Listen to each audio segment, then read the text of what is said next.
For the fifth tip of Christmas, I'm going to share to you 5K to get a VA.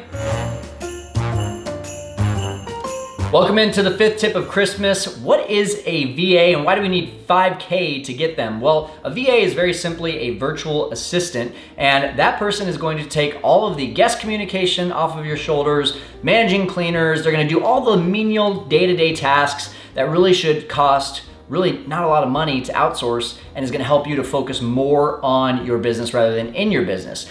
So when you can find these people, which by the way, you can find them on Upwork, you can find them on Fiverr, you can find them in a lot of different places. If you wanna find out where I get my VAs, all you have to do is DM me on Instagram at FearlessKyle. But why are we waiting until we get 5K? Well, at the end of the day, two things need to happen. You need to, first of all, master the day-to-day operations so you can then teach them to someone, which is what you're going to do in your efforts to get to $5,000 of net income per month. And then it might cost you somewhere between $500 to $1,000 to have a VA. So we don't really want to give up a ton of our income in order to be able to afford a VA. So I think the 5K mark, when you're netting that amount, is going to be the perfect amount to go and find a VA. There you have it for the fifth tip of Christmas. If you missed the last 4 days, here they are. 4 ways to get a listing, 3-day minimums, 2 sets of towels, and a free master class.